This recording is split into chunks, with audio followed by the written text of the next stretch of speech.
여전히 떨리네요.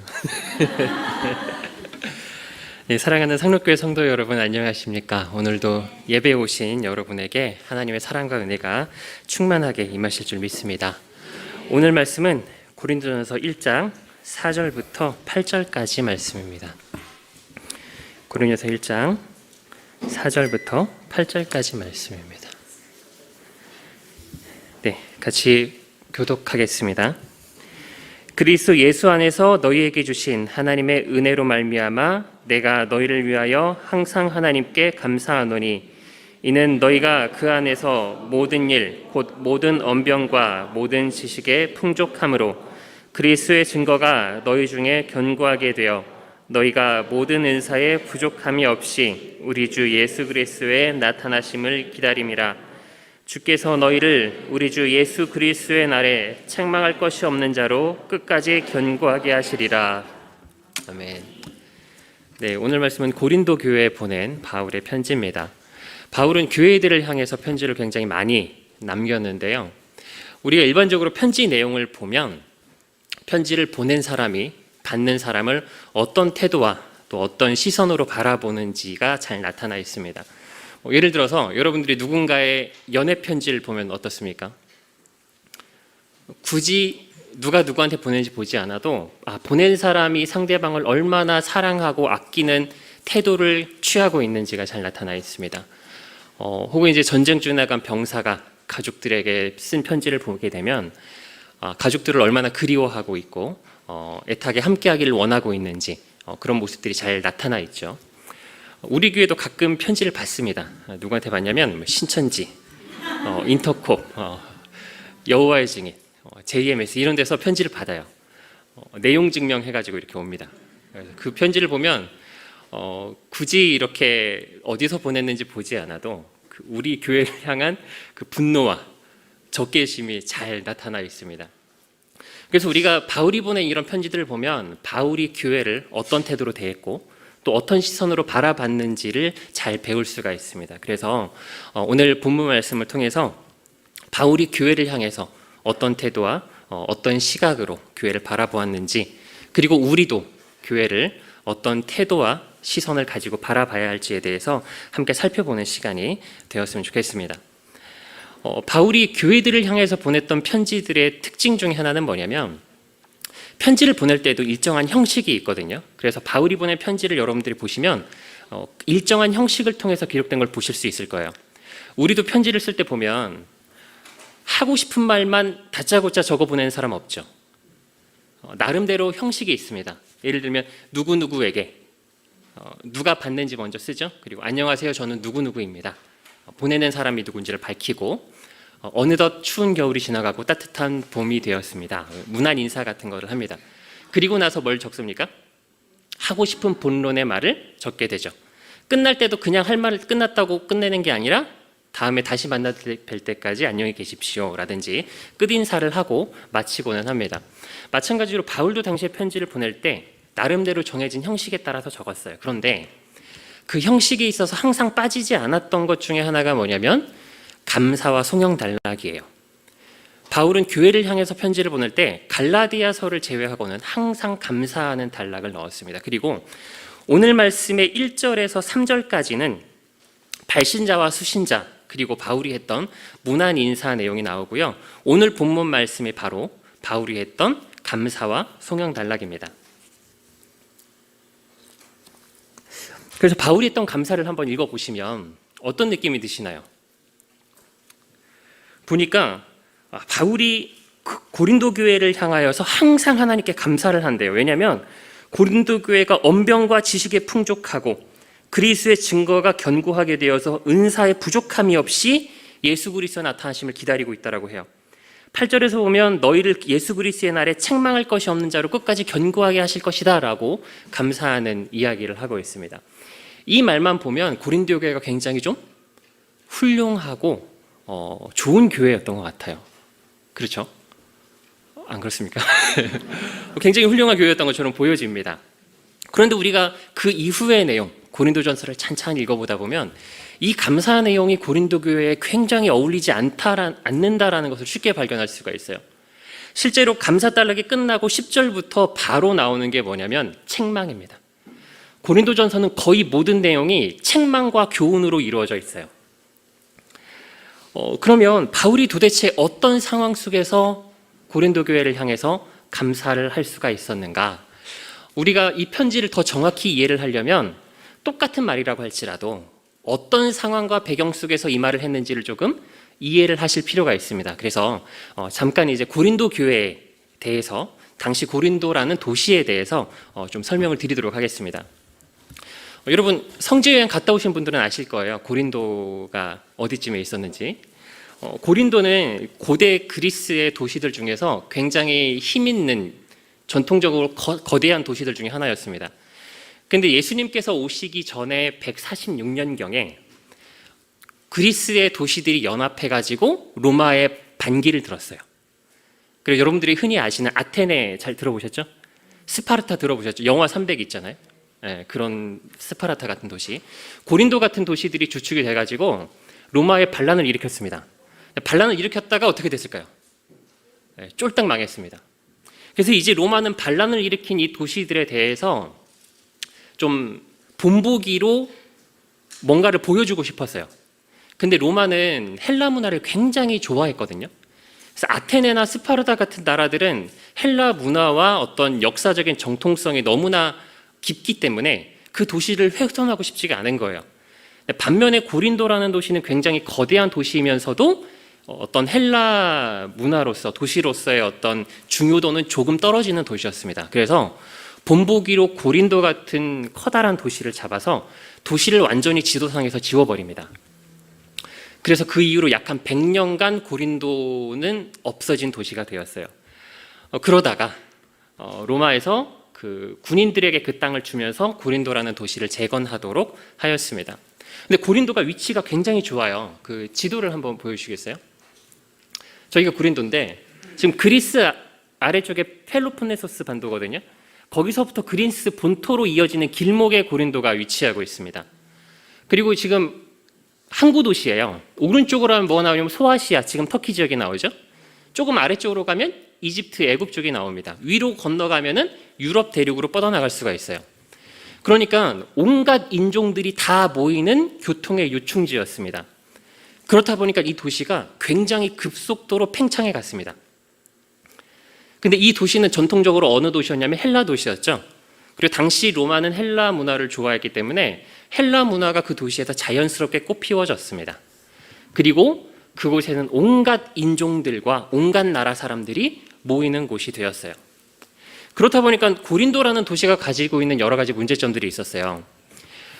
일단 여러 인종들이 모이는 항구 도시면은 기본적으로 좀 성적으로 음란한 모습들을 갖추게 되어 있어요. 더군다나 그리스라는 곳은 신들이 굉장히 많죠. 근데 그리스 신들의 특징은 뭐냐면 음란합니다. 이게 좀 그 미의 여신 아프로디테 신전 같은 경우에는 거기에 이제 성창들이 한 1000여 명이 있었다는 기록도 있습니다. 그러니까 고린도에 있는 어떤 신전들은 음란한 행위가 예배의 과정 가운데 있는 거예요. 그러니까 굉장히 음란하겠죠. 거기 사는 사람들은 굉장히 음란하고 방탕한 생활들을 즐기는 사람들이었습니다. 그리고 반면에 헬라 하면 떠오르는 것 중에 하나가 또 뭐냐면 철학이죠. 플라톤 같은 사람들이 생각이 나시죠. 그래서 철학과 학문이 굉장히 발달을 했고 수사학적으로 지혜롭고 아름답고 논리적으로 말하는 것을 굉장히 좋아하는 사람들이었습니다. 그래서 고린도라는 이 도시는 음란함과 방탕함의 대명사이면서도 철학과 수사학이 꽃피워 있는 곳이기도 했죠. 그래서 실제로 당시에 고린도 사람처럼 행한다, 이 말은 욕이에요. 욕. 무슨 말이냐면 사치스럽고 방탕하다, 남봉꾼이다, 이런 말입니다. 이 말의 흔적이 지금도 영어 서전에 보면은 남아 있어요. 영어 사전을 제가 좀 가져왔는데 형용사에서 고린디안 하면은 뭐냐면 뭐가 있냐면 사치스러운, 방탕한 이런 게 있죠. 명사로 보면은 남봉꾼 이런 게 있습니다. 그래서 고린도 사람 하면은 남봉꾼, 사치스럽고 방탕한 사람, 이런 뜻을 가지고 있어요. 그리고 반면에 그리고 고린도 사람처럼 말한다, 이런 말은 또 무슨 뜻을 가지고 있냐면 고린도 사람처럼 철학적이고 지혜롭게 말한다 이런 뜻을 가지고 있습니다. 고린도라는 도시가 이런 문제점들을 가지고 있는데 이 문제점들을 가지고 있던 사람들이 이제 전도가 되어서 어디로 모여들었겠어요? 고린도 교회로 들어왔어요. 근데 문제는 뭐냐면 고린도 교회에 있는 사람들이 가지고 있던 이 문제들이 예수님을 영접하고 성도가 됐다라고 해서 바로 해결되지가 않았던 것입니다. 그래서 원래 고린도라는 도시에서 가지고 있던 문제들이 교회 안에서 모두가 다 드러나고 있었습니다. 그래서 고린도 전서를 읽어보면 당시의 문제들이 이 교회 안에서 얼마나 적나라하게 나타나 있었는지가 잘 드러나 있습니다. 먼저 고린도서 1장 10절에 한번 보시면요. 형제들아 내가 우리 주 예수 그리스도의 이름으로 너희를 권하노니 모두가 같은 말을 하고 너희 가운데 분쟁이 없이 같은 마음과 같은 뜻으로 온전히 합하라. 이게 무슨 말이냐면 고린도 교회 당시에 뭐가 있으면 분쟁이 있었습니다. 분쟁이 있으면서 뭐 했냐면 서로 파당을 나눠서 대립하고 있었어요. 다음 구절 한번 넘겨주실까요? 내 형제들아 글로의 지편으로 너희에게 대한 말이 내게 들리니 곧 너희 가운데 분쟁이 있다는 것이라. 계속이요. 내가 이것을 말하거니와 너희가 각각 나는 바울에게, 나는 아볼로에게, 나는 게바에게, 나는 그리스도에게 속한 자를 한다는 것이니. 그래서 바울이 편지를 보내면서 너희들 가운데 분쟁과 다툼이 있으니까 그러면 안 된다라고 책망을 하고 있는 거예요. 그럴 수밖에 없었던 게 굉장히 다양한 인종과 배경을 각계각층의 사람들이 모여 있다 보니까 서로 잘 하나 되지가 못하는 상황이었습니다. 3장 3절에도 한번 보시면요. 그래서 이들을 향해서 바울이 뭐라고 하냐면 너희는 어린아이 같은 신앙인이야. 너희는 아직도 육신에 속한 자로다. 너희 가운데 시기와 분쟁이 있으니 어찌 육신에 속하여 사람을 따라 행함이 아니리요. 너희는 어린아이 같이 육신에 속한 자라서 젖을 먹는 것처럼 내가 너희를 대한다. 이런 식으로 말을 하고 있습니다. 또 무슨 문제가 있었냐 반면에 헬라 철학이 발달한 곳이었죠. 사람들이 지혜와 지식을 자랑하는 걸 좋아하는 사람들입니다. 그래서 교회 안에서 어떻게 하냐면 자기의 지식과 지혜를 자랑하고 다니는 거예요. 그래서 바울이 고린도서 1장 18절부터 보시면 이야기하는 게 뭐냐면 세상 지혜는 아무것도 아니야. 우리가 자랑할 지혜는 뭐밖에 없다. 십자가의 도밖에 없다. 이것을 강조하고 있어요. 그래서 1장 18절 한번 보시겠어요? 1장 18절.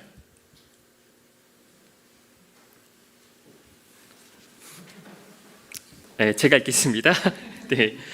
십자가의 도가 멸망하는 자들에게는 미련한 것이요 구원을 받는 우리에게는 하나님의 능력이라. 기록된 바 내가 지혜 있는 자들의 지혜를 멸하고 총명한 자들의 총명을 폐하리라 하였으니 지혜 있는 자가 어디 있느냐 선비가 어디 있느냐 이 세대의 변론가가 어디 있느냐 하나님께서 이 세상의 지혜를 미련하게 하신 것이 아니냐.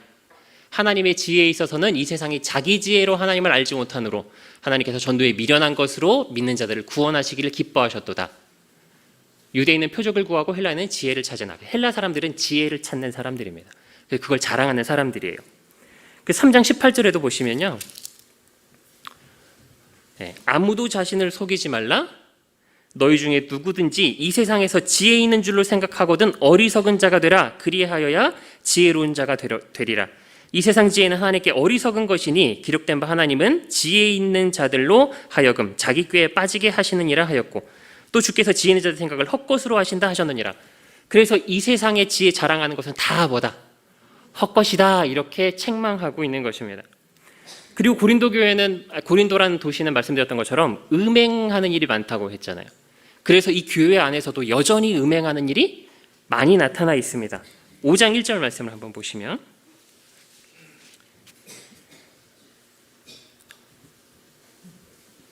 네, 5장 1절에서 너희 중에 심지어 음행이 있다 함을 들으니 그런 음행은 이방인 중에서도 없는 것이라. 누가 그 아버지의 아내를 취하였다 하는도다. 심지어 무슨 일이 있었냐면 아버지의 아내를 취하는 음행까지 있었어요. 교회 안에서. 굉장히 음란하고 방탕한 모습을 보여주고 있었습니다. 그리고 6장 1절부터 보면 무슨 일이 있었냐면 다투는 자들이 서로 고발을 하면서 세상 법정에 가서 싸우는 거예요. 교회 안에서 서로 찌집고 볶고 하는 것도 모자라서 어디까지 가요? 법정에다 고소하는 거예요. 우리 교회에서 이런 일이 있다고 한번 생각해 보십시오. 장로님들끼리 싸워가지고 세상에서 고소하고 이런 모습이 어디 안에 있었다고 하는 거냐면 고린도 교회 안에 있었다라고 이야기를 하는 것입니다. 그리고 거기는 이방 신전들이 많았죠.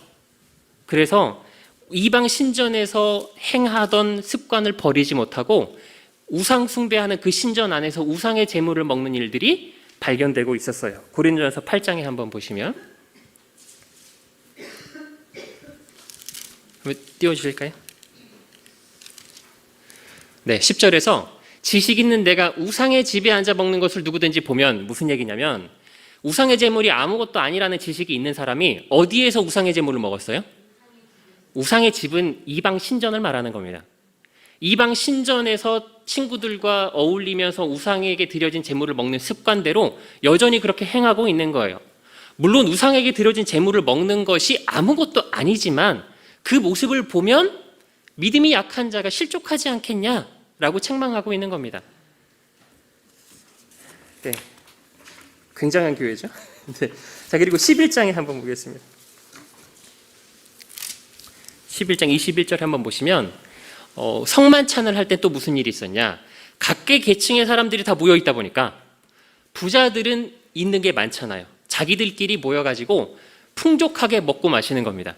성만찬을 한다고 하면서 뭘 하는 거냐면 술판이 벌어진 거예요, 교회에서. 그래서 먹을 때 각각 자기 만찬을 먼저 갖다 먹음으로 어떤 사람은 시장하고 어떤 사람은 뭐 했어요? 취했어요. 먹고 취하고. 돈 없는 노예 같은 성도들은 와가지고 뭐 하는 거예요? 굶주리고 성만찬도 같이 나누지를 못하는 겁니다. 너희가 먹고 마실 집이 없느냐? 니들이 먹고 마실 집이 없어서 교회에서 그러고 있냐? 책망하는 겁니다. 너희가 하나님의 교회를 업신여기고 빈궁한 자들을 부끄럽게 하느냐? 내가 너에게 무슨 말을 하랴? 너희를 칭찬하랴? 이것으로 칭찬하지 않노라. 이것뿐만 아니라 고린도 교회는 은사가 많이 있었지만 은사를 잘못 사용하는 교회였어요. 그 고린도서 12장 13장에 보면 은사는 교회를 위해 주신 것이라서 교회의 덕을 세워야 되는 거야. 사랑으로 은사를 사용해야 해. 근데 너희들은 은사를 가지고 서로 자랑하고 다른 사람들을 무시하는구나 하면서 어떻게 은사를 사용해야 하는지를 잘 가르쳐주고 있는 내용들이 이어져서 나오고 있습니다. 여러분 보시니까 고린도 교회가 좀 어떻습니까? 이런 교회 있다면 좀 다니고 싶으신가요? 싸우고 음탕하고 음란하고 우상의 제물 먹고 막 신천지 가서 신천지 사람들이랑 같이 막 교제하고 밥 먹고 성만찬 한다 그러면서 술판이 벌어지고 은사 자랑하고 나는 방언할 줄 알아 막 자랑하고 넌 방언도 못하지? 막 이래.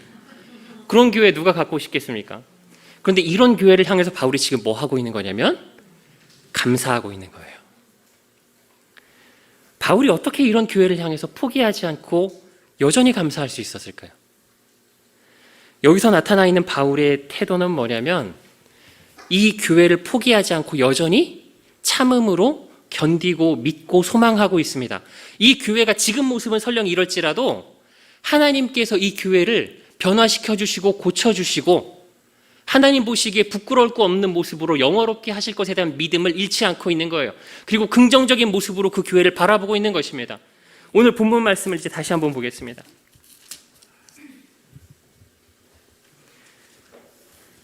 4절부터 다시 한번 보시면 그리스도 예수 안에서 너희에게 주신 하나님의 은혜로 말미암아 내가 너희를 위하여 항상 하나님께 감사하노니. 다음이요. 이는 너희가 그 안에 모든 일 곧 모든 언변과 모든 지식의 풍족함으로. 지식과 언변이 있었죠. 그런데 바울은 이거 가지고 뭐라고 책망했습니까? 야, 니들 가지고 있는 세상지에 아무것도 아니야 책망했어요. 그런데 그들이 가지고 있는 지식과 언변으로 말미암아 오히려 하나님께 감사하는 모습을 보여주고 있습니다. 그들이 가진 부족한 모습마저 긍정적으로 바라보고 있는 거예요. 다음, 그리스도의 증거가 너희 중에 견고하게 되어. 다음이요. 너희가 모든 은사에 부족함 없이 우리 주 예수 그리스도의 나타나심을 기다립니다. 은사에 부족함이 없다 그랬는데 그들은 가진 은사를 어떻게 해서 활용하고 있었어요? 자랑하는 데 쓰고 있었어요. 그런데도 그들이 가진 은사를 인하여서 하나님께 감사하고 있습니다. 예수 그리스도의 나타나심을 기다리고 있다고 했는데 여러분 고린도서 15장에 보면 부활장 유명하죠?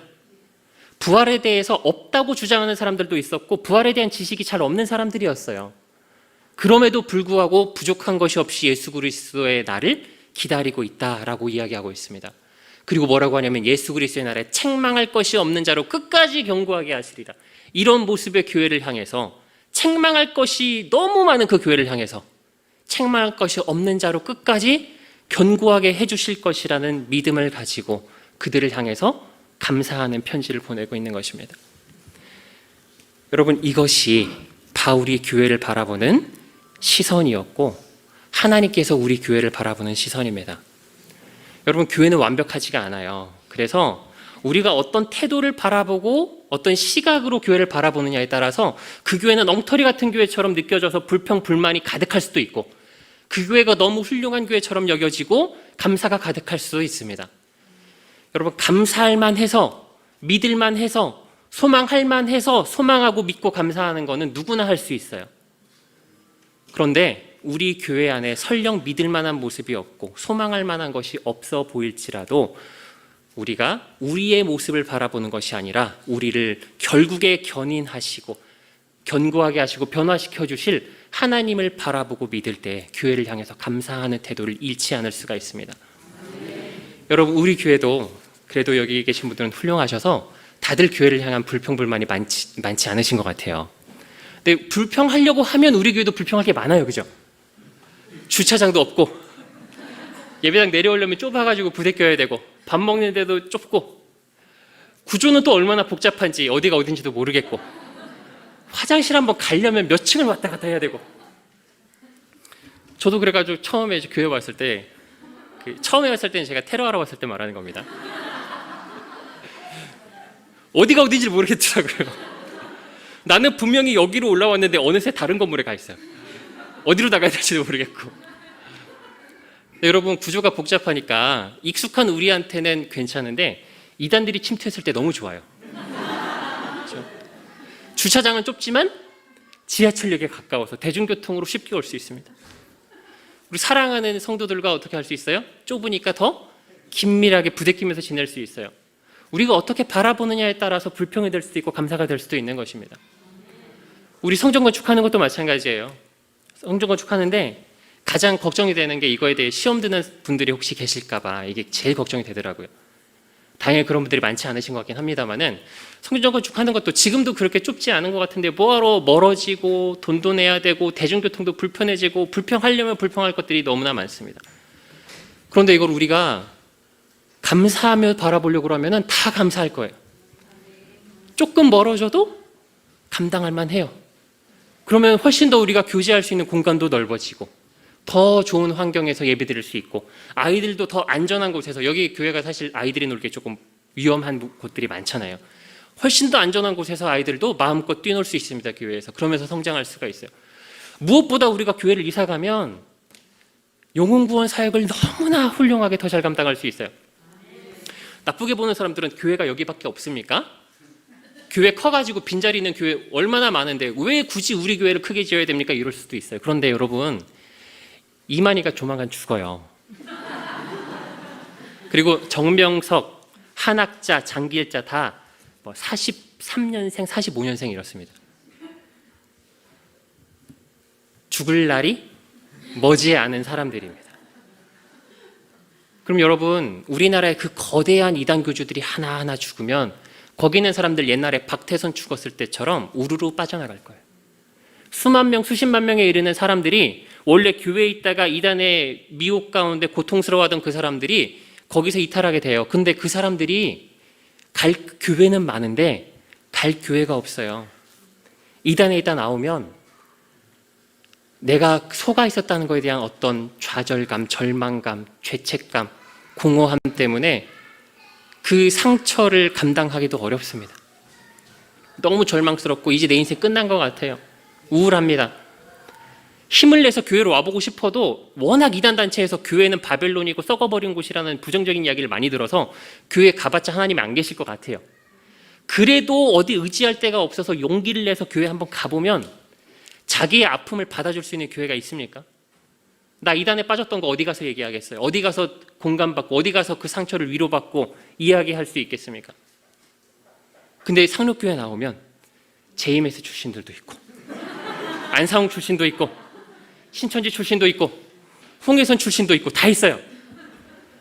왔는데 교회 가면 그게 부끄러운 일인데 상록교회 오면 부끄러운 일이 아니에요. 위로해주고 아이고 잘 나오셨어요. 축하드려요. 이제 앞으로 다 잘 될 거예요. 나도 그랬어요. 여러분, 이단에 있다 나온 사람들이 갈 곳이 없어요. 그래서 제가 교회 건축한다 그러니까 내가 돈은 없지만 더 너무 좋더라. 이만희 곧 죽을 건데 거기 있는 수십만 명에 있는 사람들 다 어떡할 거예요? 이만희 죽어서 수만 명의 사람들이 나와도 우리 교회 받아줄 공간이 없어요. 근데 이사 가서 수천 명도 받아줄 수 있을 것 같아요. 그럼 여러분, 우리 교회가 하나님께 그만큼 영혼 구원의 사역에 훨씬 더 귀하게 쓰임받을 수가 있는데, 우리 교회에 하나님께 구원받은 사람들이, 이단에 고통받던 사람들이 와가지고 풍성히 채워질 걸 생각하면 신나지 않으십니까? 기대되지 않으십니까? 너무 좋지 않으세요? 너무 좋잖아요. 얼른 빨리 지어져서 거기 있는 사람들 와가지고 교회가 가득 차면 좋겠잖아요. 하나님께서 특별히 이 부족한 우리 교회의 그 귀한 사명을 감당할 수 있도록 허락해 주신 거예요. 어떻게 감사하지 않을 수가 있습니까? 그럼 여러분, 성전 건축해야 되겠어요? 안 해도 되겠어요? 해야 돼요. 여러분, 한 영혼이 천하보다 귀한데 수백억을 들여서라도 한 영혼 더 구원할 수 있으면 그거 해야지요. 그거 하라고 우리 교회를 하나님이 세워주신 건데. 큰일 났습니다. 지금 반절도 안 했는데 시간이 가버려가지고. 여러분, 우리가 우리 현재 모습에 불평불만할 수 있어도 여전히 감사할 수 있는 것은 하나님께서 우리를 그렇게 바라보시기 때문입니다. 우리가 지금 모습이 연약하고 넘어지고 절망적이고 희망할 것이 없어 보여도 하나님께서 나를 구원하시고 하나님께서 나랑 함께 하신다면, 여러분, 우리 지금 이 엉터리 같은 모습으로 천국 갈 거 아니잖아요. 결국에 하나님께서 우리 영화롭게 하실 거거든요. 그럼 우리 거룩한 모습으로 하나님께서 변화시켜 주실 것입니다. 그러면 현재 모습과 상관없이 우리가 교회를 향해 감사할 수 있고, 우리 형제를 향해 감사할 수 있고, 부족한 나의 모습을 향해서 여전히 감사할 수 있는 거예요. 그럼 여러분, 바울은 어떻게 이 엉터리 같은 교회가 하나님께서 끝까지 책임져 주실 견고한 교회라고, 하나님께서 책임져 주실 교회라고 믿을 수 있었을까요? 그것은 고린도 교회가 도덕적으로는 정말 엉터리 같은 교회였어도, 여전히 어린아이 같은 교회였어도 복음 위에 서 있는 하나님의 교회였기 때문입니다. 여러분, 고린도 교회를 보면 다 책망과 교훈이거든요. 그런데 딱 하나 칭찬하는 부분이 짤막하게 나옵니다. 딱 하나 칭찬받았어요, 고린도 교회가. 우리 1장 6절 말씀 한번 읽어보시겠습니다. 그리스도의 증거가 너희 중에 견고하게 되어 라고 얘기하고 있어요. 그리스도의 증거가 너희 중에 어떻게 됐대요? 견고하게 됐대요. 그리고 바울이 이것에 대해서 칭찬하는 장면이 나옵니다. 고린도서 11장 가서 한번 보겠습니다. 11장 2절 말씀. 11장 1절이네요.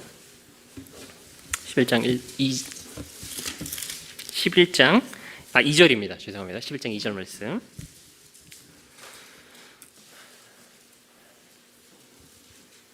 띄워주실까요? 시간이 없는데 안 뜨니까 조급하네요. 네, 제가 읽겠습니다. 너희가 모든 일에 나를 기억하고 또 내가 너희에게 전하여 준 대로 그 전통을 너희가 지킴으로 너희를 칭찬하노라. 딱 한 번 칭찬하는데 뭘 칭찬하냐면, 내가 너희에게 전하여 준 전통을 잘 지키는구나, 이것입니다. 그럼 이 전통이 도덕적으로 거룩해져라, 율법 잘 지켜라, 이런 얘기를 하는 게 아니었어요. 이거 고린도 교회는 하나도 못 지켰습니다. 그럼 고린도 교회가 지킨 바울이 전하여 준 전통은 무엇이냐면 복음의 전통입니다. 복음의 전통. 고린도전서 15장 1절 말씀 한번 보겠습니다.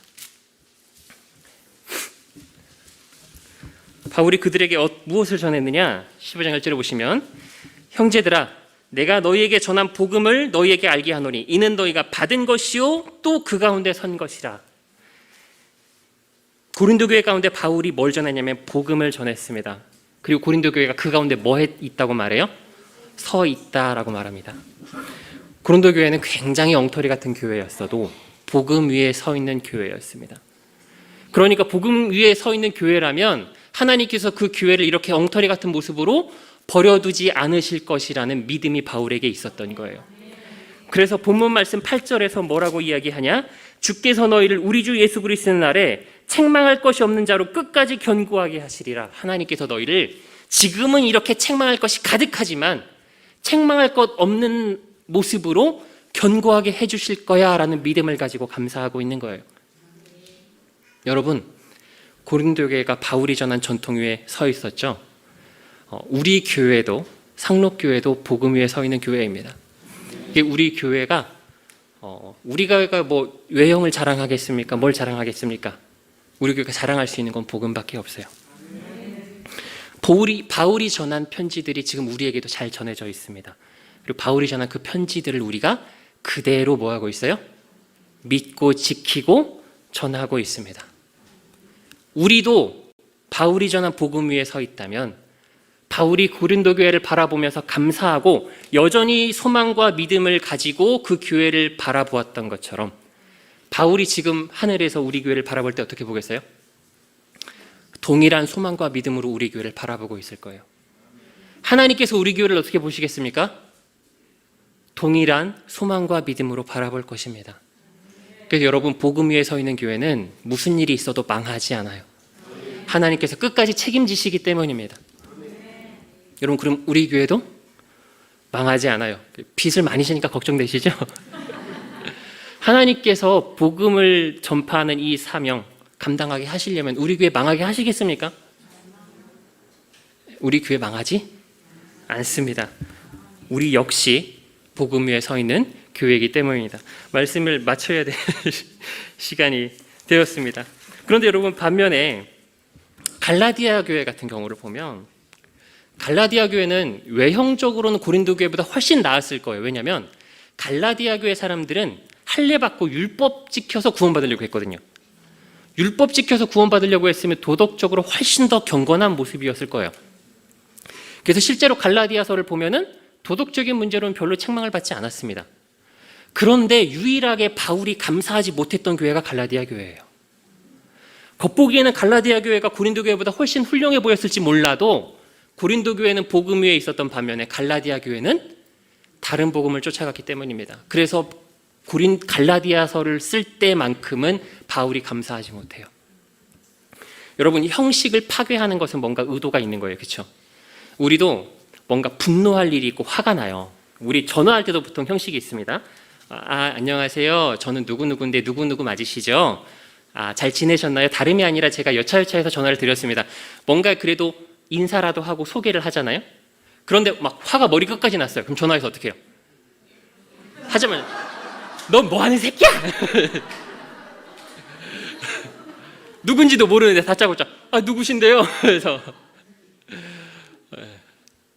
형식이 파괴된 거는 그만한 이유가 있어요. 지금 갈라디아 교회가 바울이 편지 보낼 때 항상 감사달라기를 넣는다는 것을 몰랐을 리 없어요. 그런데 우리 자기네 교회에만 편지를 보낼 때 뭘 안 해요?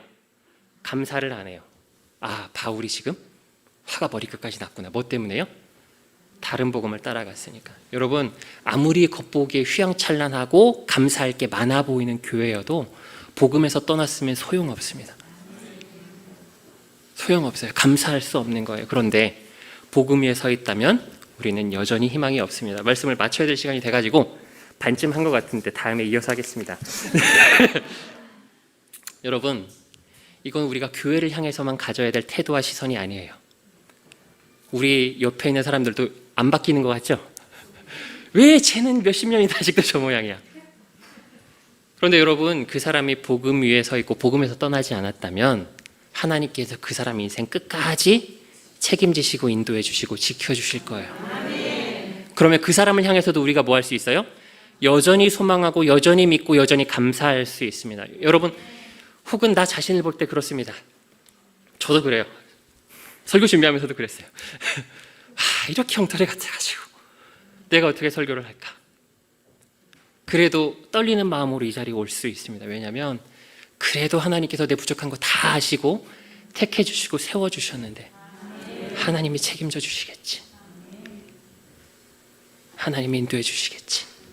그래서 이 자리에 우리가 서 있을 수 있습니다.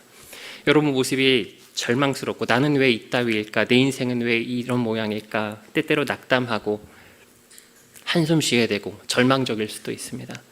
그지만 여러분, 하나님께서 우리를 바라보실 때 여전한 소망과 믿음으로 바라보십니다. 소망할 것 없고 믿을 것 없는, 감사할 것 없는 우리 인생을 하나님께서 소망과 믿음으로 바라보지 않으셨으면 우리를 구원하셨을 리가 없어요. 구원하실 수가 없었을 것입니다. 하나님께서 우리를 여전한 사랑과 믿음으로 바라보시기 때문에 우리에게도 희망이 있습니다. 여러분들의 인생과 삶도 내 자신의 연약함이 아니라 나랑 함께 하시고 나를 책임지시는 하나님을 바라보면서 감사할 수 있는 저 여러분들이 다 되었으면 좋겠습니다. 말씀 마치고 기도하겠습니다.